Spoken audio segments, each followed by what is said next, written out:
ശബ്ദത്തേക്കാൾ 5-10 മടങ്ങ് വേഗത. ചിന്തിക്കാൻ പോലും സമയം കിട്ടില്ല. ഇന്ത്യ വികസിപ്പിച്ചുകൊണ്ടിരിക്കുന്ന ഹൈപ്പർസോണിക് ആയുധങ്ങൾ ശത്രുക്കളുടെ ഉറക്കം കെടുത്തുകയാണ്.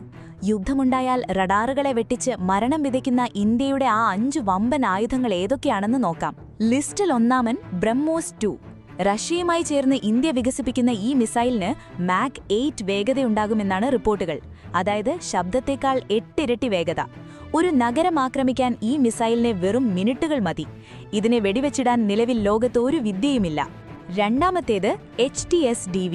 ഇതൊരു മിസൈലല്ല, പകരം ഭാവിയിലെ ഹൈപ്പർസോണിക് മിസൈലുകൾക്ക് വേണ്ടിയുള്ള സാങ്കേതിക വിദ്യയാണ്.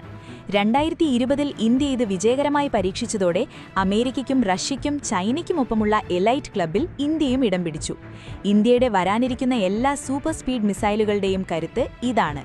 മൂന്നാമത്തേത് LRASHM, എയർക്രാഫ്റ്റ് കാരിയർ കില്ലർ.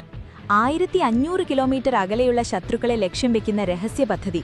ചൈനയുടെ വമ്പൻ കപ്പലുകൾക്ക് പോലും ഇന്ത്യയുടെ ഈ ഹൈപ്പർസോണിക് മിസൈലിന് മുന്നിൽ രക്ഷയുണ്ടാകില്ല. ഇന്ത്യൻ സമുദ്രത്തിന്റെ സുരക്ഷാ കവചമായി ഇത് മാറാൻ പോവുകയാണ്. നാലാമത്തേത് HGV. സാധാരണ മിസൈലുകൾ നേർരേഖയിൽ സഞ്ചരിക്കുമ്പോൾ ഇവയ്ക്ക് ആകാശത്ത് വെച്ച് ദിശ മാറ്റാൻ കഴിയും. റഡാറുകളെ വെട്ടിച്ച് സിഗ്സാഗ് രീതിയിൽ സഞ്ചരിക്കുന്നതുകൊണ്ട് ഇതിനെ ട്രാക്ക് ചെയ്യുക എന്നത് അസാധ്യമാണ്. ശത്രുവിന്റെ പ്രതിരോധ കോട്ടകൾ തകർക്കാൻ ഇതിലും മികച്ചൊരായുധമില്ല. അഞ്ചാമത്തേത് നേവിക്കായി വികസിപ്പിക്കുന്ന നെക്സ്റ്റ് ജെൻ ആയുധങ്ങൾ.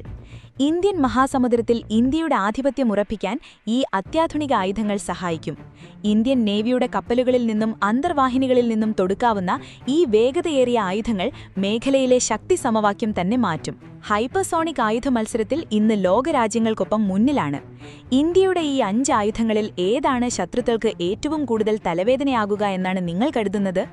നിങ്ങളുടെ അഭിപ്രായം താഴെ കമന്റ് ചെയ്യൂ. കൂടുതൽ ആവേശകരമായ പ്രതിരോധ വാർത്തകൾക്കായി ചാനൽ സബ്സ്ക്രൈബ് ചെയ്യാൻ മറക്കരുത്.